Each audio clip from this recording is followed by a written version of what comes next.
Ya, buenos días a todos los presentes. En esta oportunidad les vamos a presentar nuestro reto que es Conociendo la pandemia desde la mirada de la biología.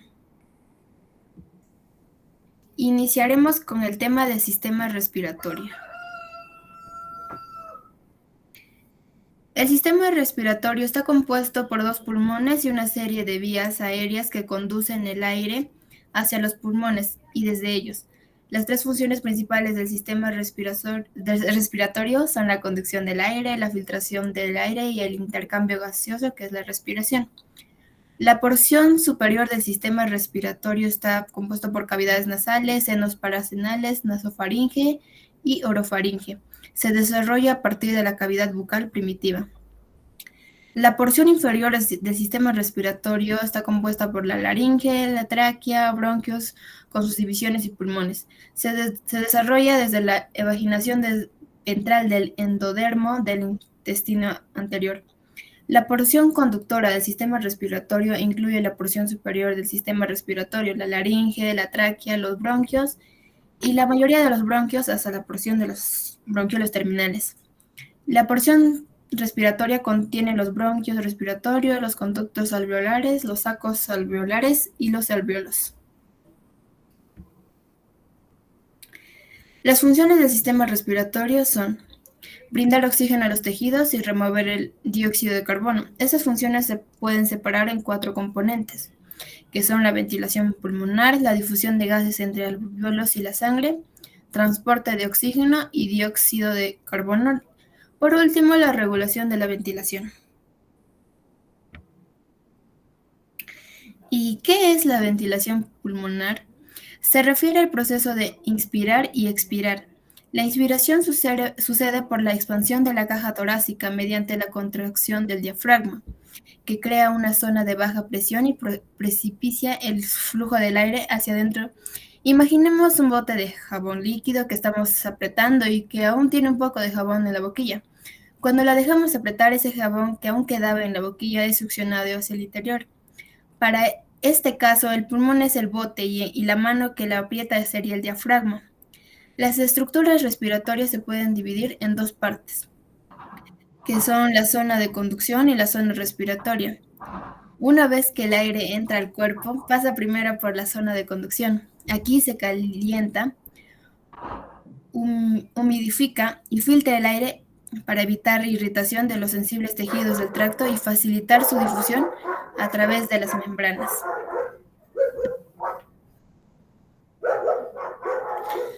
Los alvéolos. Los alvéolos son los espacios aéreos terminales del sistema respiratorio. Sus tabiques son el sitio donde ocurre el intercambio gaseoso entre el aire y la sangre. El epitelio alveolar se compone de células alveolares tipo 1 y 2, que son los neumocitos. Las células en cepillo ocasionales. Las células alveolares tipo 1 son células planas muy delgadas que recubren el 95% de la superficie alveolar y forman la barrera entre el espacio aéreo y la pared septal. Las células alveolares tipo 2 son células secretoras que producen y secretan surfactante, el cual disminuye la tensión superficial alveolar. Tienen cuerpos laminares característicos que se ven con el microscopio electrónico. El tabique alveolar es el sitio donde esta barrera hematogaseosa se compone de una capa delgada del agente tensioactivo. La célula epitelial tipo 1 con su lámina basal y una célula endotelial capilar con su lámina basal. A menudo estas dos láminas basales se fusionan. Los macrófagos alveolares y septales están presentes en los espacios aéreos alveolares y en el tejido conjuntivo septal, respectivamente. Bronquios y bronquiolos. La tráquea se divide en bronquios principales primarios, el derecho e izquierdo, que se introducen en los pulmones, sufren repetitivas divisiones que terminan en los bronquiolos. Los bronquios están tapizados por mucosa respiratoria, con la misma composición celular que la tráquea. Poseen placas cartilaginosas y una capa circular de músculo liso. Los bronquiolos son ramos de los bronquios segmentarios que tienen un diámetro de 1 milímetro o menos y unos poseen placas cartilaginosas o ni glándulas. Los bronquiolos terminales conductores más pequeños están revertidos por un epitelio simple cúbico que contiene células de clara. Estas células producen un agente tensioactivo que previene el colapso de las vías respiratorias. Los bronquiolos respiratorios son la primera parte del árbol bronquial que permite el intercambio gaseoso.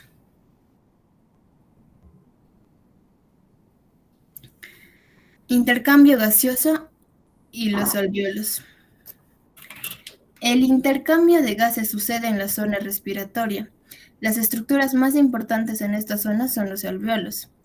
Existen alrededor de 300 millones de alvéolos por pulmón. Estos son evaginaciones con forma de pequeños sacos, rodeados de vasculatura donde sucede el intercambio de oxígeno y dióxido de carbono con la sangre capilar.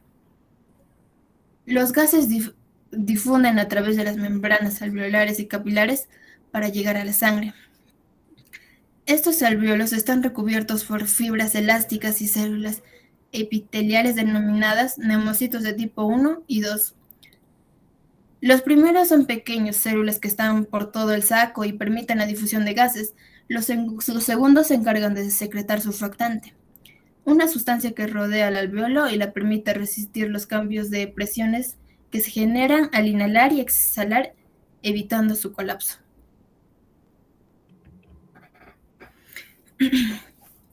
Transporte de oxígeno y dióxido de carbono. Dentro de los pulmones, los bronquios se ramifican y forman bronquios más pequeños o conductos incluso más pequeños, llamados bronquiolos. Los bronquiolos terminan en pequeños sacos de aire llamados alvéolos, donde ocurre el intercambio gaseoso de oxígeno y dióxido de carbono. Cada persona tiene cientos de millones de alvéolos en los pulmones. Bueno, el intercambio gaseoso, como podemos observar en la imagen 1, representa el alvéolo pulmonar del aparato respiratorio. A él llega el oxígeno que entra con el aire que inspiramos. Atraviesa la membrana del alvéolo y del capilar sanguíneo y es captado por la hemoglobina que se encuentra en el interior de los glóbulos rojos, que se encargará de transportarlos. En la imagen 2, esta será transportada a las células de todos los órganos del cuerpo, en los que ocurre el proceso inverso. La hemoglobina libera el oxígeno que atravesará la membrana celular para ingresar en las células en las que será utilizado. Bueno, en la imagen 3, el dióxido de carbono pasará de las células a los capilares sanguíneos que lo transportará hasta que el nivel del alvéolo pulmonar pase a dicho alvéolo para su eliminación en el momento de la expiración.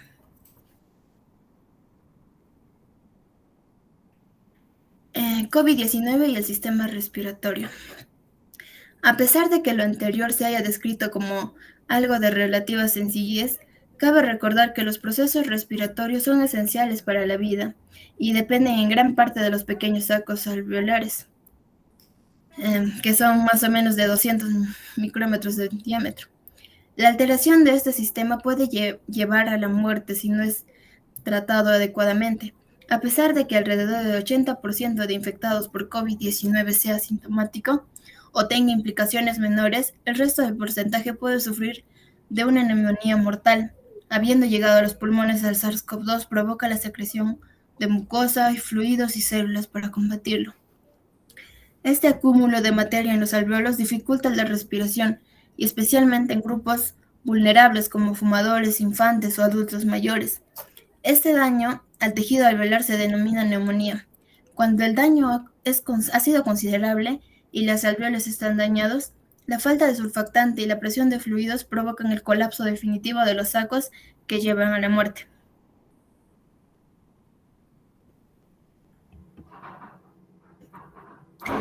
Implicaciones en la sequedad nasal. El asiento del virus en el epitelio nasal respiratorio, especialmente las células del cubilete, pueden causar una desorganización súbita en la barrera del moco, que a su vez hace el epitelio desecar. Esto también reduce la sensibilidad olfativa, disminuyendo el número de moléculas colorantes que pueden adherir a sus receptores, en ausencia de la capa pegajosa de moco. Esto podría explicar las sensaciones nasales aberrantes y una baja del olor. Por supuesto, la infección viral podría también causar daño directo al epitelio respiratorio. La sequedad nasal excesiva lleva a otros síntomas de COVID-19 que se reconocen más extensamente. Daños en los pulmones. En primer lugar, pudimos confirmar el daño ya conocido en los pulmones que se produce al inflamarse las paredes de los alveolos. Este fenómeno dificulta la entrada de oxígeno en la sangre. En segundo lugar, encontramos un ingente número de coágulos de todas las secciones de los vasos sanguíneos, especialmente en los vasos pulmonares más finos, lo cual intensifica aún más la falta de aliento en los pacientes infectados por el coronavirus. Y en los pacientes con gripe sucede algo similar, pero es menos grave.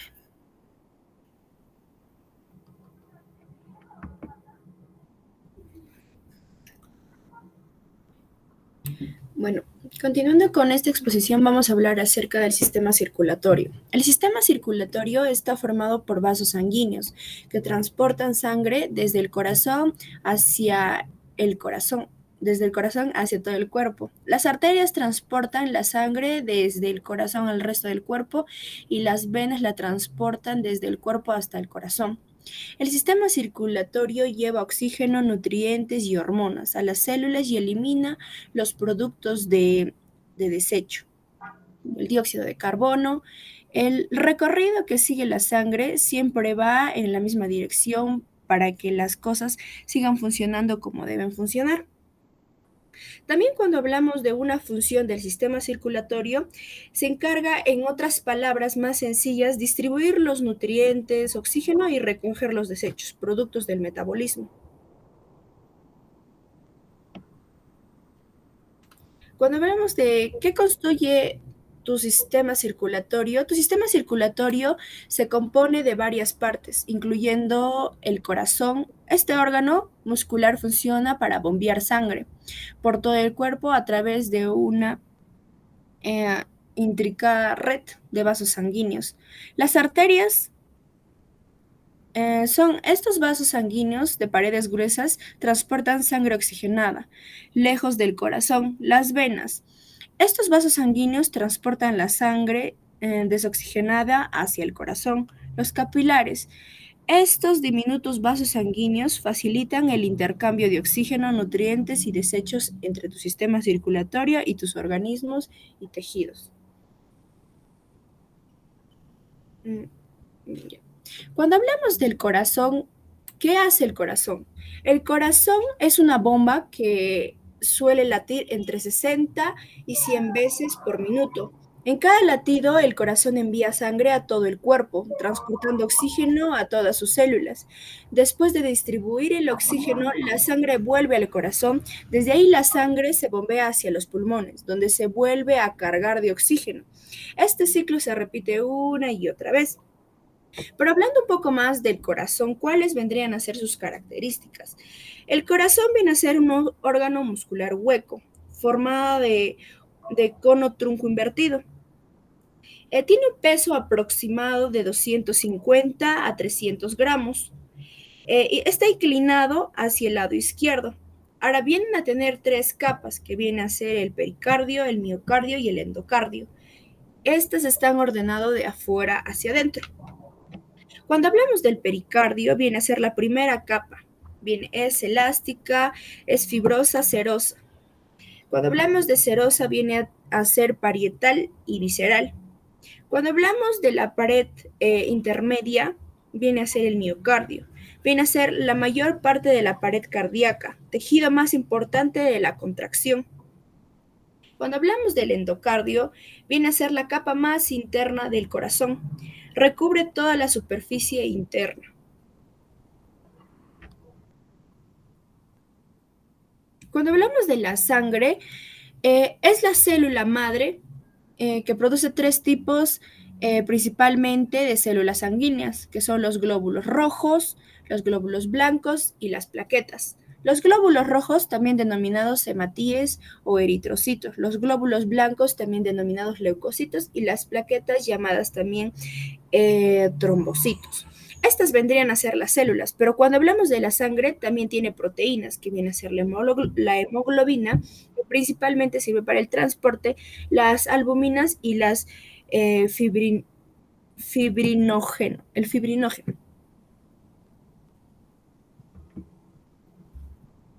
¿Cuáles son las partes del sistema circulatorio?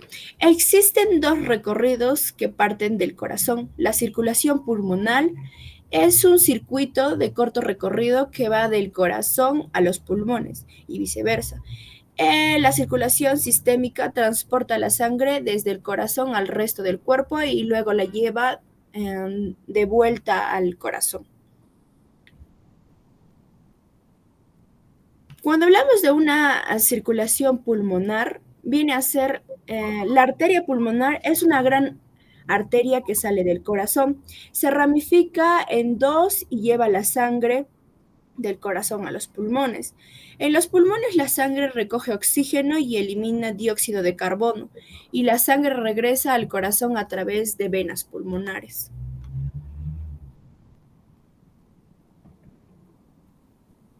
Cuando hablamos de una circulación sistémica, la sangre que regresa al corazón se ha encargado de oxígeno en los pulmones. Por lo tanto, se puede distribuir al resto del cuerpo. La aorta es una gran arteria que sale del corazón, llena de sangre rica en nutrientes. Las ramificaciones de la arteria aorta transportan sangre a los músculos del mismo corazón, así como a todas las demás partes del cuerpo, como si de un árbol más o menos trata, ¿no? Las ramificaciones se van volviendo más y más pequeñas conforme se van alejando de la aorta. En cada parte del cuerpo, esta red de diminutos vasos sanguíneos llamados capilares conecta pequeñas ramificaciones arteriales. Son pequeñas ramificaciones venosas. Los capilares tienen unas paredes muy finas, lo que permite que los nutrientes y el oxígeno se distribuyan a la célula. Los productos de desechos entran en los capilares, luego los capilares desembocan en pequeñas venas y las venas pequeñas desembocan en venas de mayor tamaño a medida que la sangre se va acercando al corazón. Bueno, ahora vamos a concentrarnos un poco más acerca del COVID, dejando a un lado el tema de la explicación que vienen a ser las enfermedades que causa el COVID-19, ¿no? En primer lugar tenemos la miocarditis por COVID.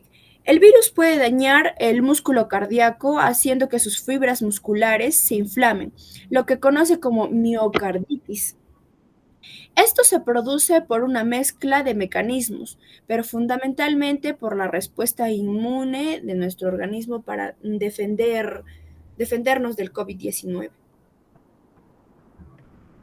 En segundo lugar, y más que nada, yo las ordené por el tema de que se han encontrado a las personas fallecidas del COVID por este tipo de enfermedades, ¿no? Que se ha encontrado en su organismo. En segundo lugar, tenemos a la trombosis.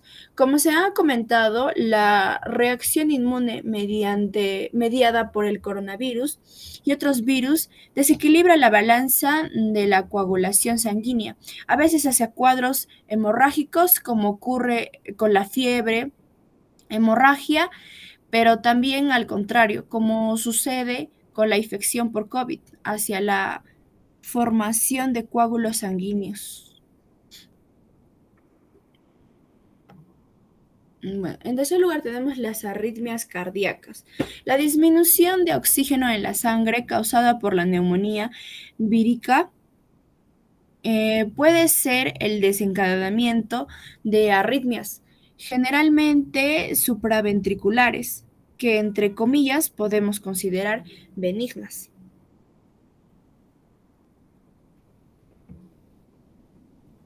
Bueno, cuando hablamos del COVID-19, genera daños cardíacos por múltiples vías.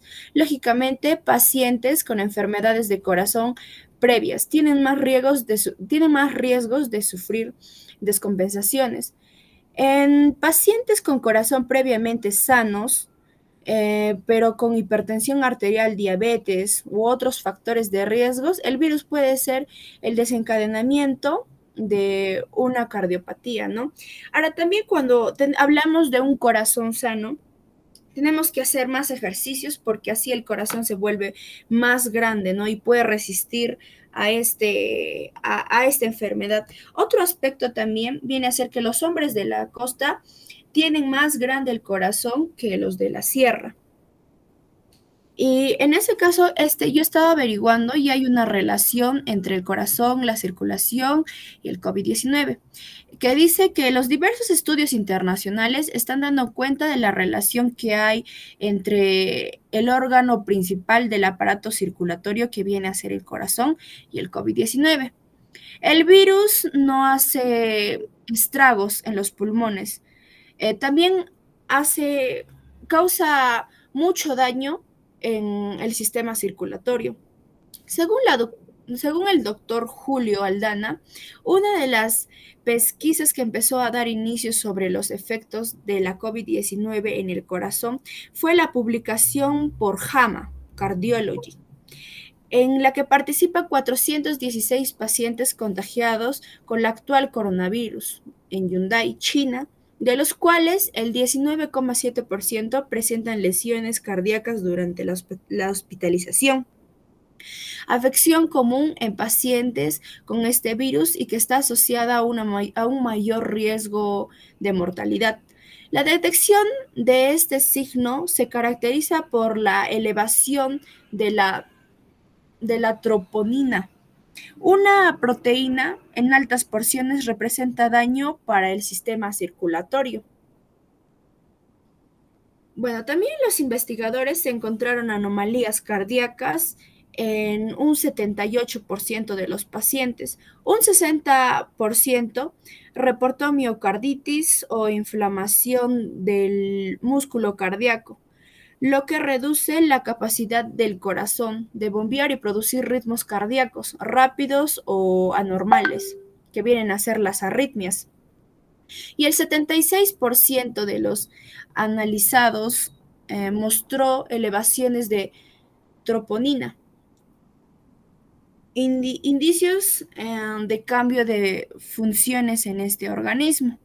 Bueno, en conclusión, chicos, todos tenemos que cuidar mucho nuestro corazón para prevenirlo o también tal vez para que ya no cause mucho riesgo cuando el COVID entre a nuestro sistema, ¿no?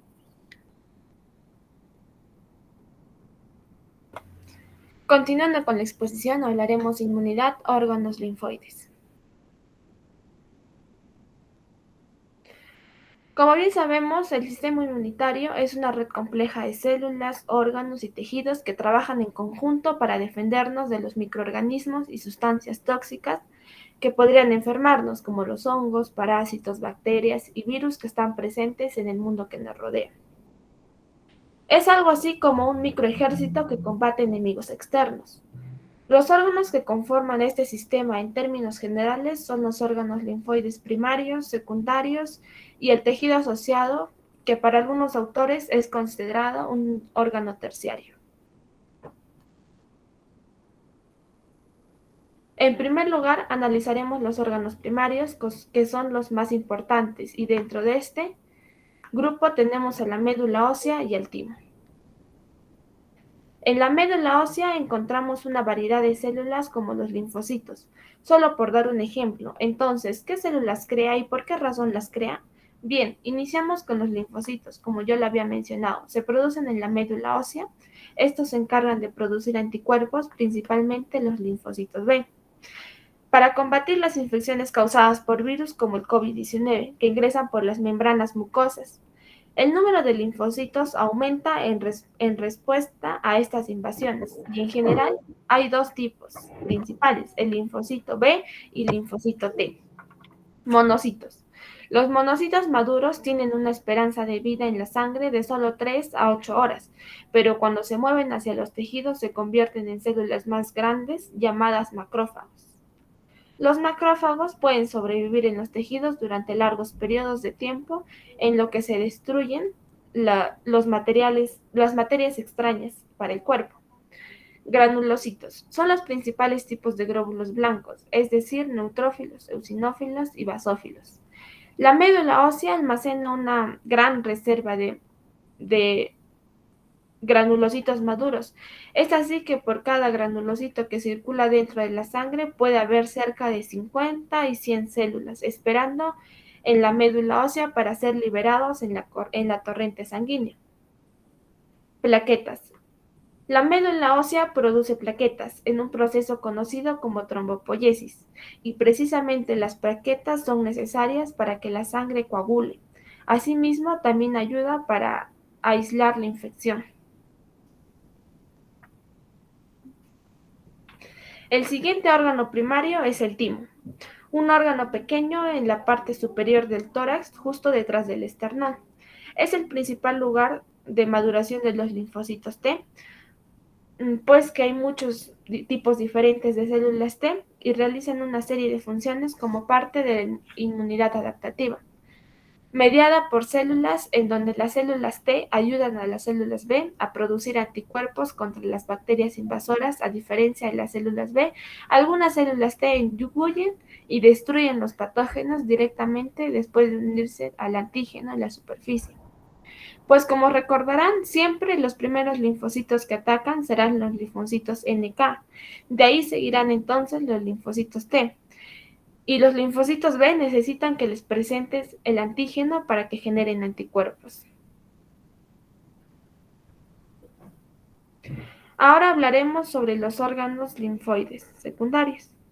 Aquí encontramos a los ganglios linfáticos y al vaso.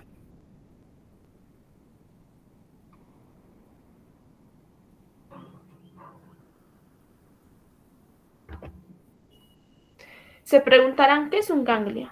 Pues un ganglio está encerrado en una cápsula fibrosa y está formado por una corteza externa y una médula interna. Aquí encontraremos a los linfocitos que tienen la peculiaridad de filtrar la linfa y ayudar al sistema inmunológico a desarrollar una respuesta. Comprendamos que la linfa es un líquido claro que proviene del plasma sanguíneo que sale de los vasos sanguíneos hacia los lechos capilares. Este fluido se convierte en un fluido intersticial que rodea a las células, por lo que los ganglios linfáticos albergan linfocitos que se originan a partir de la célula madre de la médula ósea.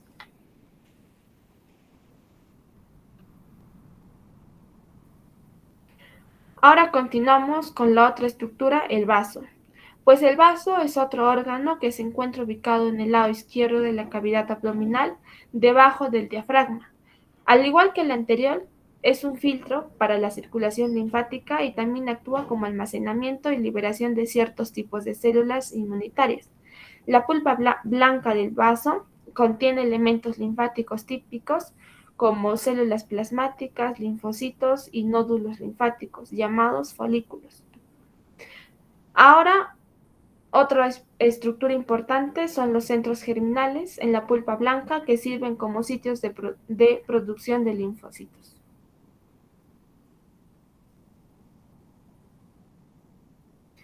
Por otra parte, los tejidos linfoides asociados a mucosas, que es considerado como un tercer sitio que encontramos la agrupación de células linfoides sin organización o estructura, que se encuentran asociados a la mucosa y que forman parte de una serie de localizaciones linfoides, es decir, que en estas diferentes estructuras podemos encontrar linfocitos. Por ejemplo, un cúmulo de tejido linfoide son las amígdalas. Otro ejemplo, se encuentran en el intestino conocidas como placas de Peyer.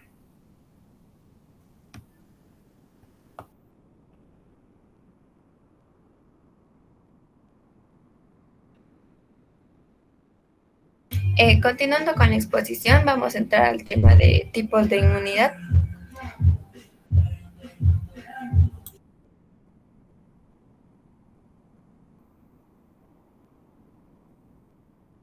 Ya, en primer lugar tenemos a la inmunidad adquirida.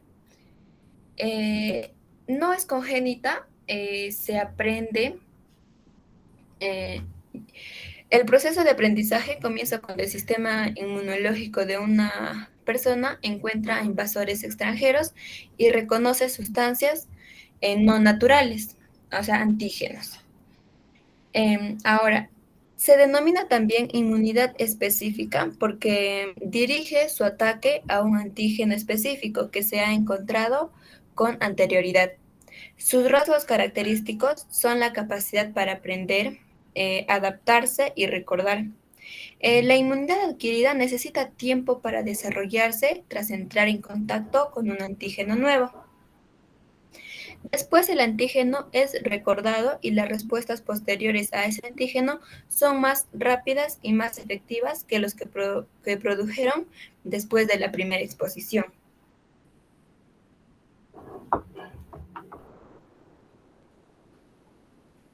Ahora, los glóbulos blancos o leucocitos responsables de la inmunidad adquirida son, en primer lugar, los linfocitos, las células T y las células B. Los linfocitos permiten al organismo recordar los antígenos y diferenciar lo propio de lo extraño y peligroso, incluido virus y bacterias. Los linfocitos circulan por el torrente sanguíneo y por el sistema linfático y entran en los tejidos cuando es necesario. El sistema inmunitario puede recordar cada antígeno con el que se encuentra, dado que después del encuentro, algunos linfocitos se transforman en células de memoria. Estas células viven durante largo tiempo, años o incluso décadas. Cuando las células de memoria encuentran un antígeno por segunda vez, lo reconocen de inmediato y responden a él de forma rápida, enérgica y específica. Esta respuesta inmunitaria específica a un antígeno conocido es la razón por la cual no se padece varicela ni sarampión más de una vez y la vacunación puede prevenir ciertas enfermedades. Ahora, existen dos tipos de linfocitos, en este caso los linfocitos T o células T. La siguiente. Ya. En el caso de los linfocitos T, las células T se desarrollan a partir de células madre en la médula ósea y a continuación se dirigen a un organismo situado en el tórax, denominado timo. Potencialmente las células T pueden reconocer un número casi ilimitado de diferentes antígenos. Los linfocitos T maduros se almacenan en los órganos linfáticos secundarios, como los ganglios linfáticos, como ya lo han mencionado en la anterior diapositiva, en la anterior exposición. Ahora, en este caso existen tipos, y hay tres tipos: los linfocitos T citotóxicos, los linfocitos T cooperadores o colaboradores, y los linfocitos T reguladores o supresores. En el primer caso, se adhieren la anterior diapositiva. En el primer caso se adhieren a los antígenos presentes en las células infectadas o anómalas, por ejemplo, las malignas. Por ejemplo, a continuación, los linfocitos T citotóxicos destruyen esas células perforando su membrana e inyectando enzimas en el interior. Ahora, en el caso del segundo, ayudan a otras células inmunitarias. Algunos linfocitos T colaboradores ayudan a los linfocitos B a producir anticuerpos frente a antígenos extraños.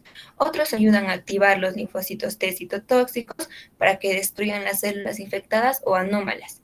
Los macrófagos, de modo que estos pueden ingerir las células infectadas o anómalas con más eficacia.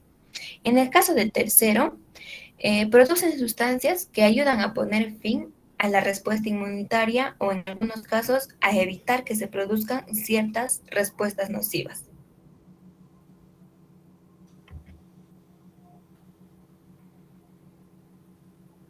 Ahora, en el caso de los linfocitos B o células B, se forman en la médula ósea. Su superficie presenta lugares específicos a los que antígenos se pueden adherir. Pueden aprender a reconocer un número casi limitado de diferentes antígenos. El objetivo principal de las células B es producir anticuerpos que marcan un antígeno para que reciba un ataque o lo neutralicen directamente. Las células B también pueden presentar antígeno a las células T, que a continuación se activa. En la respuesta de los linfocitos B a los antígenos tiene dos etapas. La primera etapa, que es la respuesta inmunitaria primaria, y la respuesta inmunitaria secundaria. En el caso del primero, cuando los linfocitos B encuentran un determinado antígeno por primera vez, el antígeno se adhiere a un receptor, lo que estimula a los linfocitos B. Algunos linfocitos B se transforman en células de memoria que recuerdan a ese antígeno específico, mientras que otros se convierten en células plasmáticas. Los linfocitos T cooperadores ayudan a los linfocitos B en este proceso. Las células plasmáticas producen anticuerpos específicos para que el antígeno que estimuló su producción después del primer encuentro con un antígeno. La producción de una cantidad suficiente de un anticuerpo específico tarda algunos días. Por lo tanto, la respuesta inmunitaria primaria es lenta. En cambio, en el caso del segundo, de la respuesta inmunitaria secundaria, a partir de entonces, cada vez que un linfocito B se vuelve a encontrar con un antígeno determinado, los linfocitos B de memoria lo reconocen de inmediato. Se multiplican, se transforman en células plasmáticas y producen anticuerpos. Esta respuesta ya es veloz y más eficaz.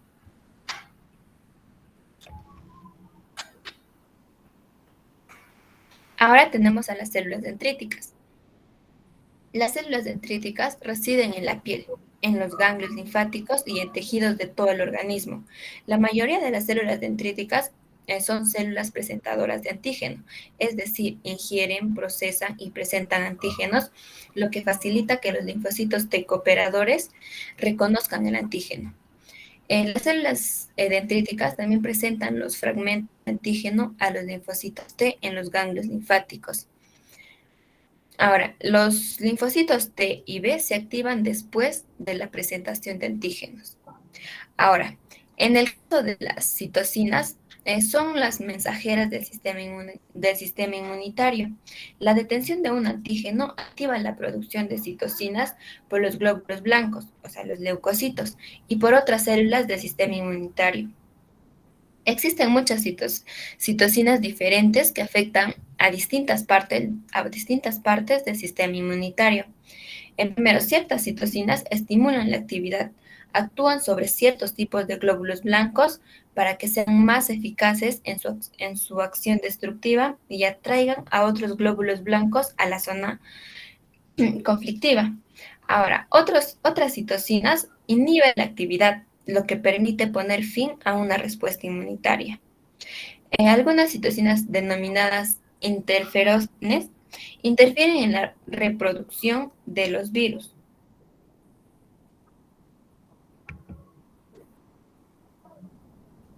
Ya, ahora, el otro tipo es la inmunidad innata. Se denomina así porque es congénita y no necesita el aprendizaje que se obtiene tras entrar en contacto con un invasor, por lo tanto proporciona una respuesta inmediata a los invasores. Pero, sin embargo, los componentes de este tipo de inmunidad tratan a todos los invasores de la misma forma. Reconocen solo un número limitado de moléculas de identificación, o sea, los antígenos en los invasores, aunque estos antígenos están presentes en muchos invasores diferentes. La inmunidad innata, a diferencia de la inmunidad adquirida, no tiene memoria de los encuentros, no tiene registro de los antígenos extraños específicos y no ofrece ninguna protección constante frente a una futura infección.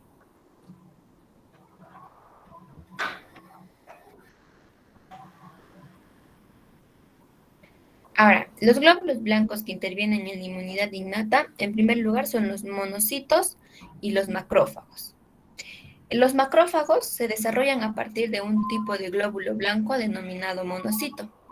Ahora, los monocitos se convierten en macrófagos cuando pasan del torrente sanguíneo a los tejidos. Cuando aparece una infección, los monocitos se desplazan hacia los tejidos. Allí, en un periodo de 8 horas, los monocitos aumentan de tamaño considerable y producen gránulos en su interior, tras lo que se convierte en macrófagos. Ahora, los gránulos están llenos de enzimas y otras sustancias que ayudan a destruir y a digerir las bacterias y otras células extrañas.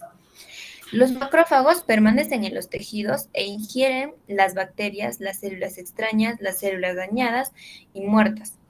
El proceso mediante el cual una célula ingiere un microorganismo, otra célula o fragmentos celulares, se conoce con el nombre de fagocitosis, y las células que los ingieren se denominan fagocitosis. Ahora, los macrófagos segregan sustancias que atraen a otros glóbulos blancos al lugar de la infección. También ayudan a los linfocitos T a reconocer a los invasores y por lo tanto también participan en la inmunidad adquirida. Ahora, en los neutrófilos. Es una clase de glóbulos blancos más abundantes en el torrente sanguíneo. Se encuentran entre las primeras células inmunitarias que participan en la defensa frente a la infección. Los circulan en el torrente sanguíneo y deben recibir señales para salir de él y entrar en los tejidos. A menudo la señal proviene de las propias bacterias, de las proteínas del sistema del complemento o de los tejidos dañados, todos los cuales producen sustancias que atraen a los neutrófilos a la zona conflictiva.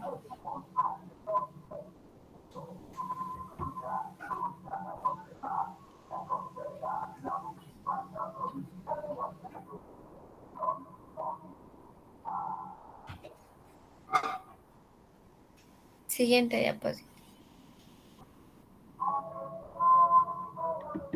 Ahora, en los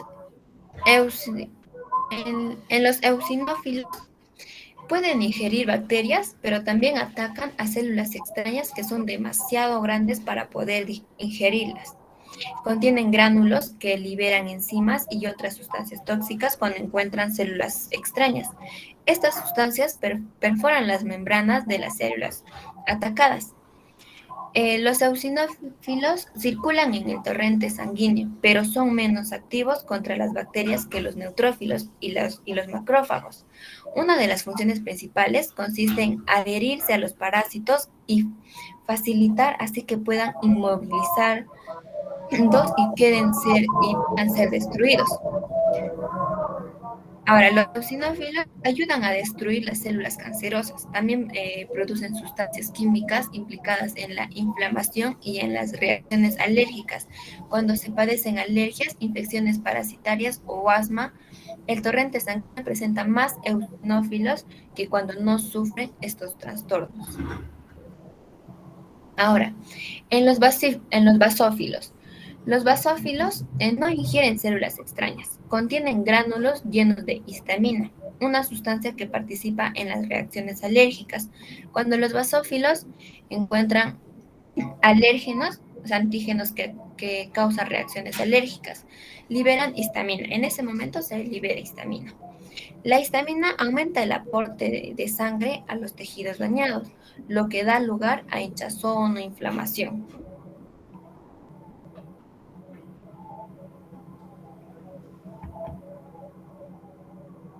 Ahora, las células NK, linfocitos citolíticos naturales, se pueden denominar células asesinas naturales porque están listas para destruir en cuanto se forman.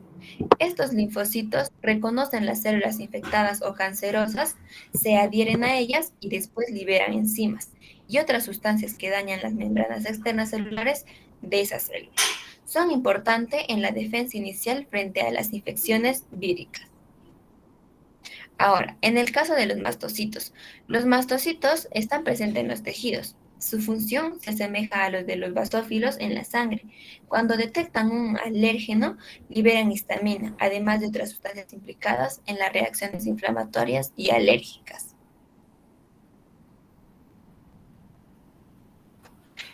Ahora, la estructura básica en Y de los anticuerpos.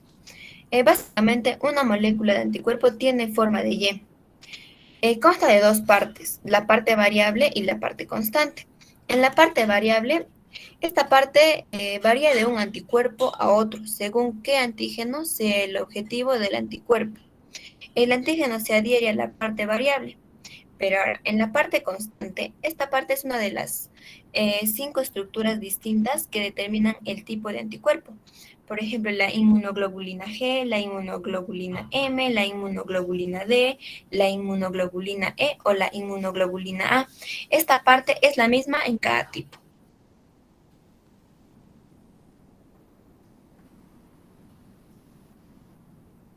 Ahora, ¿cómo relacionamos esto con el COVID-19? Como sabemos, en la actualidad ya hay vacunas para prevenir el COVID-19, así como hay otras terapias ya en la infección, por ejemplo, la seuroterapia, cuando ya una persona ha sido infectada con el COVID-19. Ahora, podemos ver la vacuna, ¿qué tipo de inmunidad es? ¿Es inmunidad innata o una inmunidad adquirida? Ah, en la siguiente diapositiva vamos a ver a cuáles corresponden. Ya. En este caso, aquí entrarían en juego las vacunas y las seroterapias, como lo mencioné, qué tanto protagonismo ha logrado en esta pandemia de COVID-19. Ambas se basan en el empleo de anticuerpos, pero para una población diferente y con fines distintos.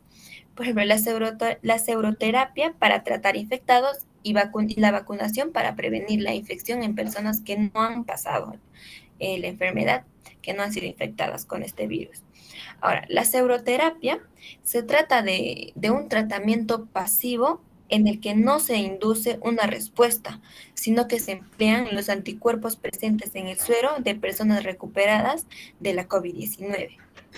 O sea, en este caso sería una inmunidad pasiva, como lo menciona, ¿no? Ahora, en el caso de las vacunas, se, se entrena el sistema inmunitario frente a un hipotético enfrentamiento frente a la infección, pero sin pasar. Es decir, o sea, cuando en este proceso aprende a reconocer y a preparar la mejor estrategia para combatir ese agente infeccioso o peligroso. En el caso de las vacunas sería una inmunidad adquirida.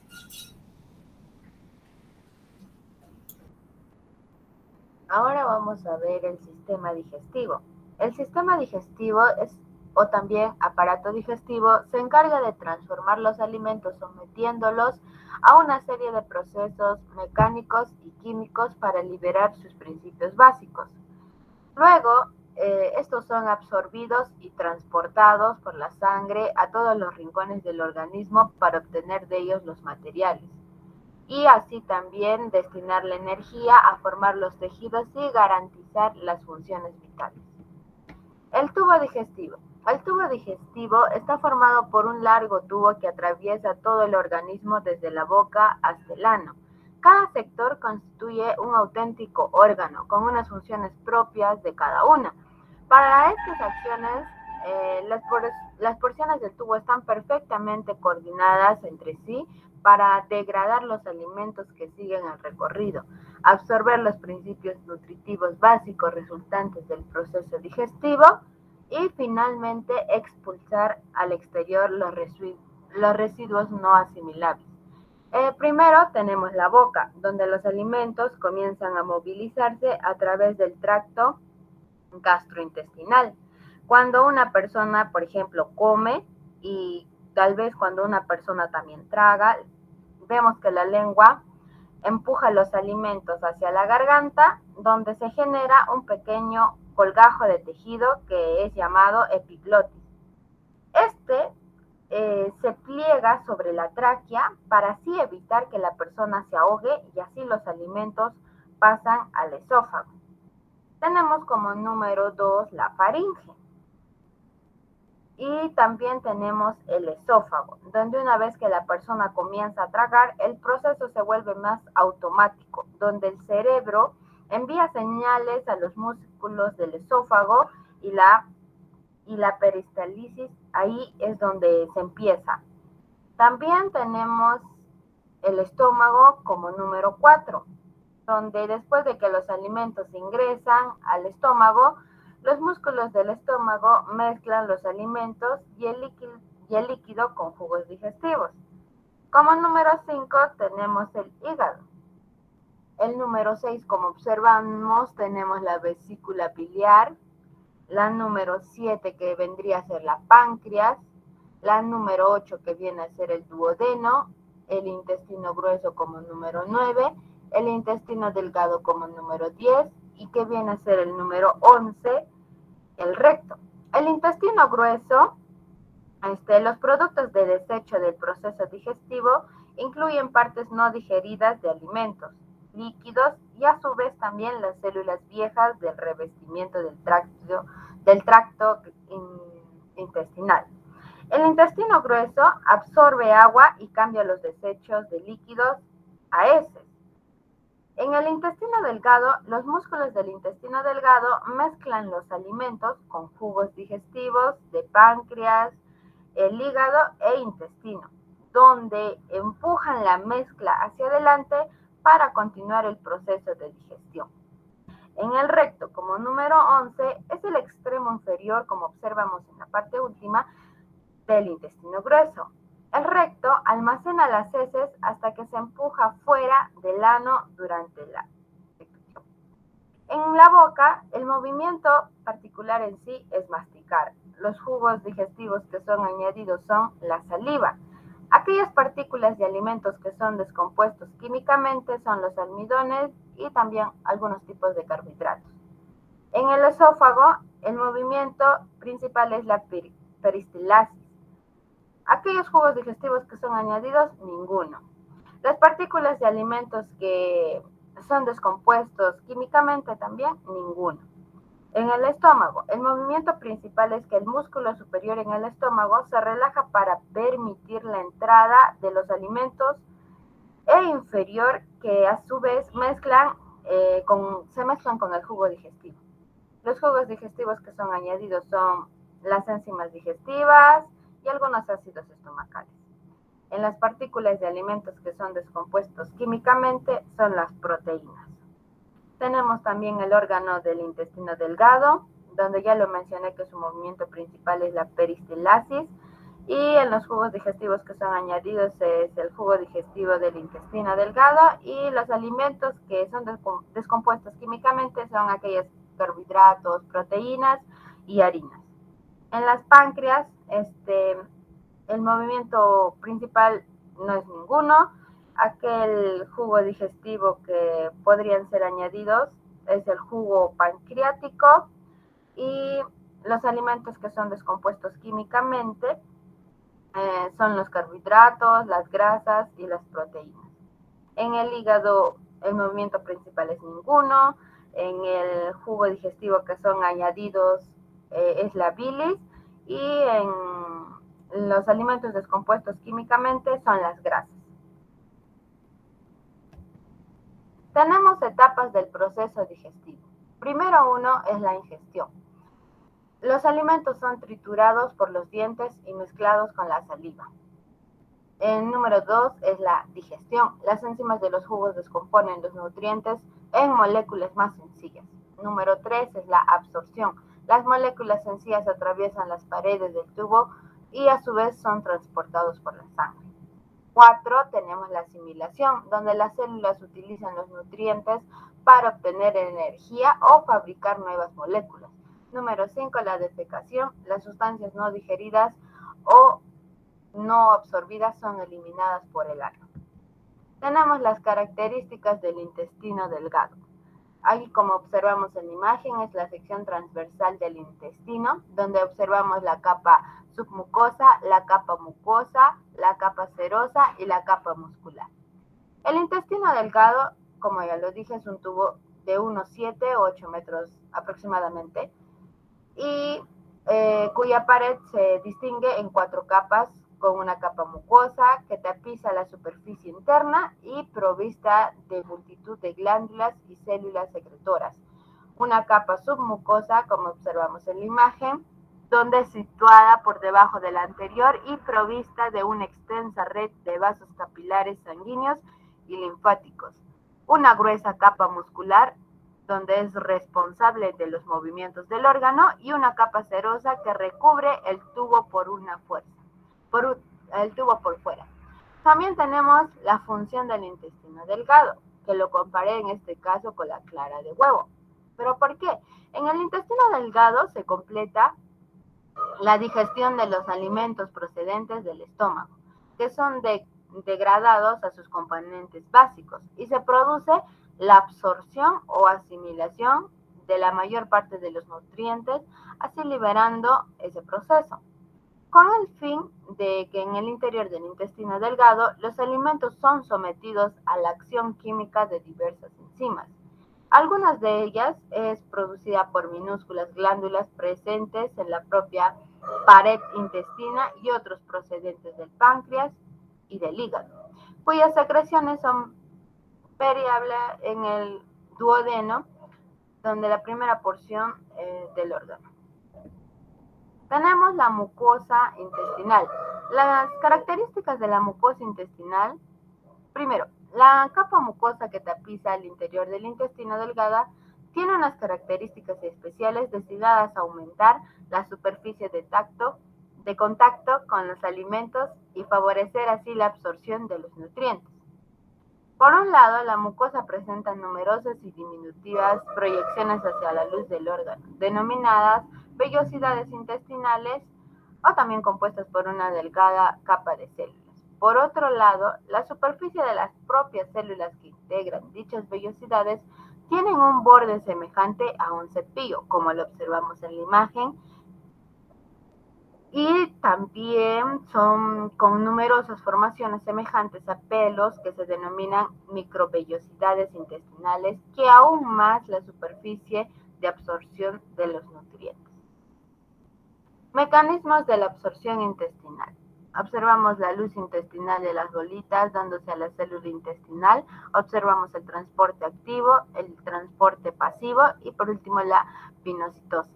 Los movimientos intestinales es la pared del intestino delgado, donde experimenta diversos tipos de contracciones que favorecen la mezcla del alimento con las secreciones digestivas y permiten el avance de su contenido hacia el intestino grueso. En la absorción intestinal, cuando los alimentos han sido digeridos gracias a la acción de las enzimas presentes en la luz del intestino, las fracciones resultantes del proceso tienen unas dimensiones tan diminutas que es posible su absorción o asimilación. Asimismo, otras van facilitando su paso por enzimas transportadoras y otras 10 hacen mediante un fenómeno llamado pinocitosis, donde que son englobadas por la membrana e introducidas en el interior de la célula. La función del intestino grueso, como ya lo mencioné, almacena los residuos y produce la absorción de agua y de algunas de las sales que contienen, tales como los elementos muy útiles para nuestro organismo y cuya pérdida resultará perjudicial. En la formación de las heces, en realidad los residuos parcialmente desecados se añaden numerosas bacterias muertas de la flora intestinal, las células desmascaradas de la pared intestinal y otros desechos orgánicos que constituyen las heces. El hígado, la actividad del hígado. El hígado, para empezar, es la víscera más voluminosa del cuerpo humano, con un peso de aproximadamente a los 1509 en un adulto. El hígado se considera una glándula anexa del aparato digestivo, aunque desarrolla múltiples e importantes funciones que se convierten en un órgano vital. Aquel tejido hepático, de hecho, presenta una de las estructuras más complejas del cuerpo, pues las células hepáticas, denominadas hepatocitos, están dispuestas en capas donde forman unos tabiques alrededor de pequeños canales que surcan todo el órgano. La estructura microscópica de tejido hepático y funciones del hígado. Las funciones del hígado, como lo observamos, se trata de producir de bilis, aquel elemento fundamental para la digestión de las grasas, como también la metabolización de los nutrientes, donde se absorben en el tubo digestivo de un paso indispensable para su aprovechamiento orgánico. También almacena de hidratos de carbono en forma de glucógeno, de algunos minerales y de diversas vitaminas. También se da una depuración de numerosos elementos transportados por la sangre, como aquellos productos de desecho, hormonas y medicamentos. donde asimilan en el organismo que resulta tóxica. También se da una síntesis de numerosas sustancias, especialmente de proteínas y vitaminas. Tenemos las páncreas, donde las páncreas se considera una glándula anexa del tubo digestivo porque entre otras funciones se encarga de producir una secreción. El órgano que contiene en su interior multitud de ácidos pancreáticos, unas diminutas estructuras glándulas constituidas por una única capa de células situadas alrededor de una luz central. El duodeno, como observamos, el colodoco, los conductos pancreáticos, y ahí observamos una visión microscópica de los acinos pancreáticos, donde se observan los acinos pancreáticos y las células secretoras del jugo pancreático. El sistema reproductor o aparato reproductor, que también se llama aparato genital, es el conjunto de órganos de la procreación, engendrar, descendencia. Se divide en dos, que es el sistema reproductor femenino y el sistema reproductor masculino. El sistema reproductor femenino, observamos que hay el monte del pubis, que es igual al monte de Venus. En el monte del pubis es una eminencia redondeada que se encuentra por delante de la síntesis del pubis, que está formado por tejido adiposo recubierto de piel con vello pubiano, como se observa en la imagen. También tenemos los labios mayores, donde son dos grandes pliegues de piel que contienen en su interior tejido adiposo subcutáneo y que se dirige hacia abajo y hacia atrás desde el monte del pubis.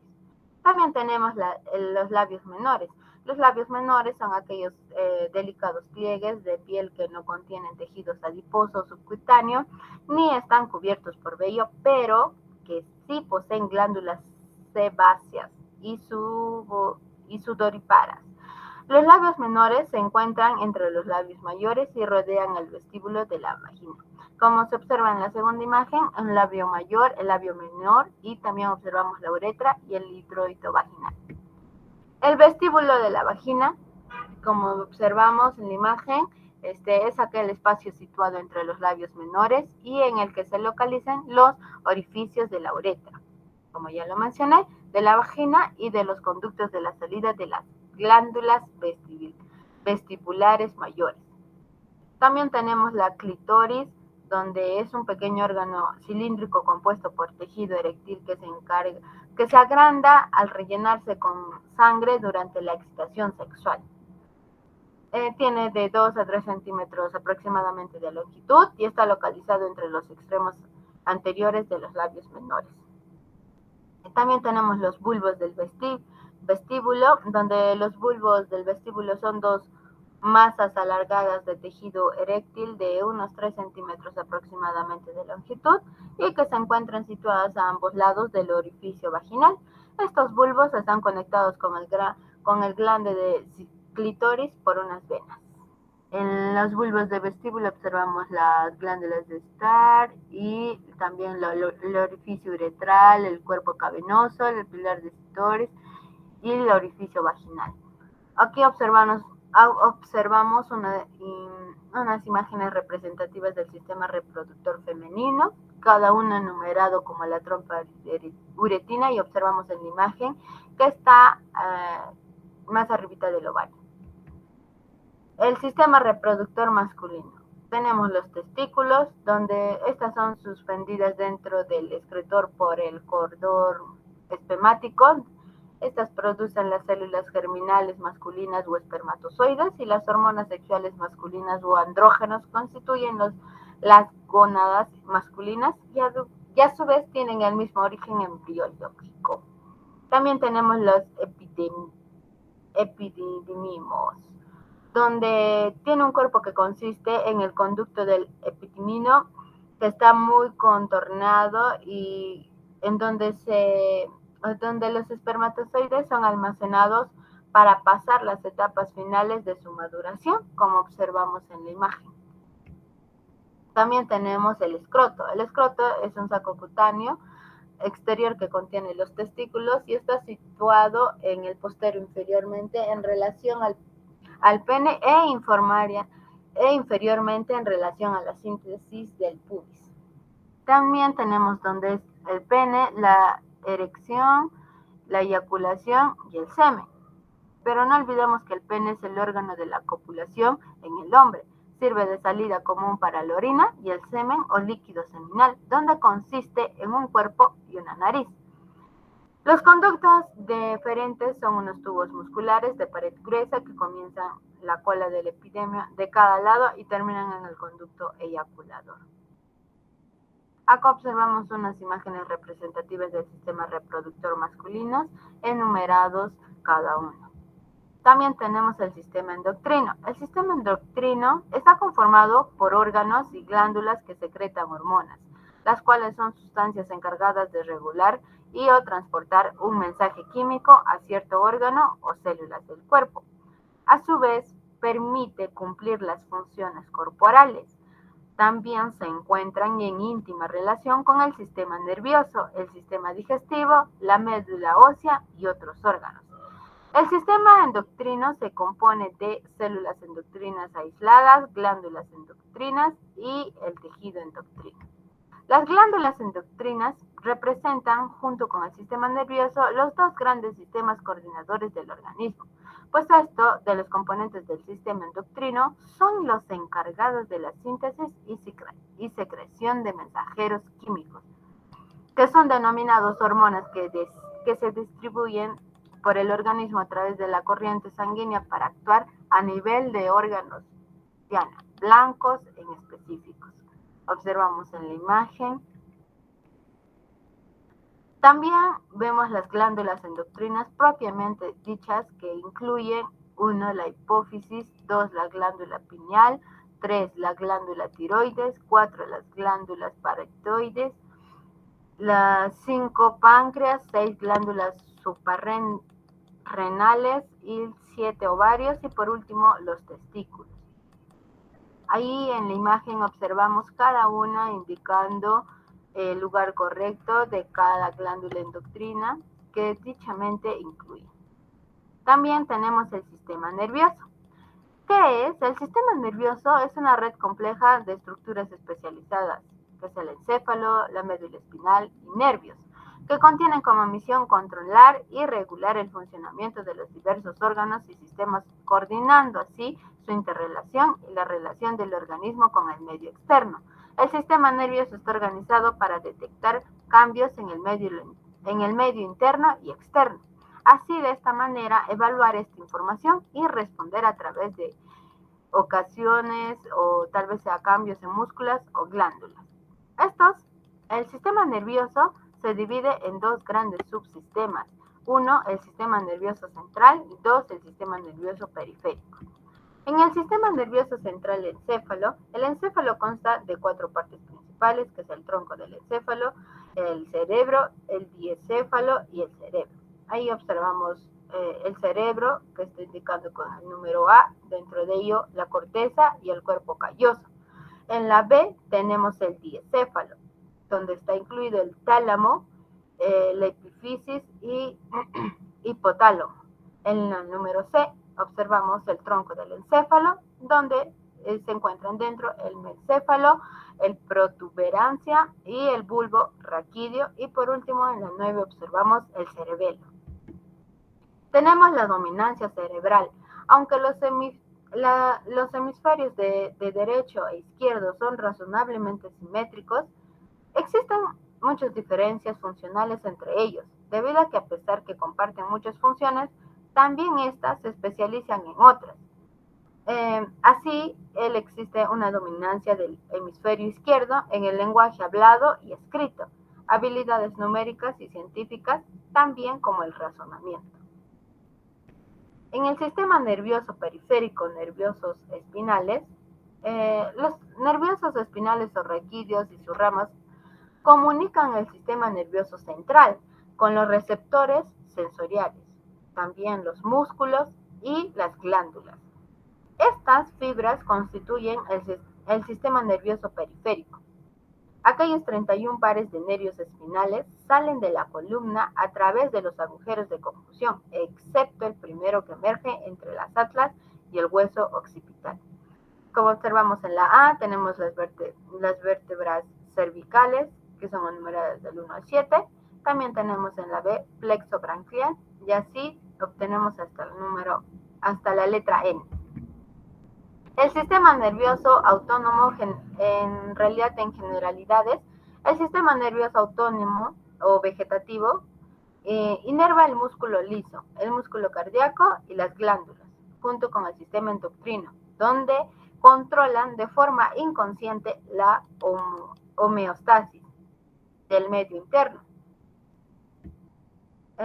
Y todo esto, asimilándolo con el COVID-19, sin duda la afectación digestiva tendrá mucho menor relevancia que la respiratoria, pero a buen seguro habrá que conocerla y tenerla en cuenta en adelante, y algunos esquemas diagnósticos e incluso los terapéuticos podrán ir cambiando en las próximas semanas y tal vez meses o años. El SARS-CoV-2, por ejemplo, infecta las células epiteliales de las glándulas gastrointestinales de estómago, tales como el duodeno y el recto, y en mucha menor medida del esófago.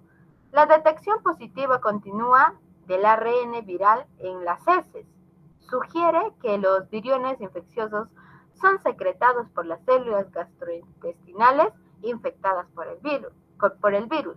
También se dice que la transmisión fecal o oral puede ser ruta adicional para la propagación del SARS-CoV-2, por lo que se debería prevenir también la transmisión fecal o oral para intentar controlar la propagación del virus. Bueno, podemos decir que en este sentido cabe pensar que se puede utilizar la prueba de la PCR, porque en el tiempo real para detectar el ARN del virus en las heces para el diagnóstico de la enfermedad. También se observó que la infección gastrointestinal por este virus y su posible transmisión fecal o oral, como ya lo mencioné, pueden perdurar incluso después de la eliminación del virus de las vías respiratorias. Muchas gracias.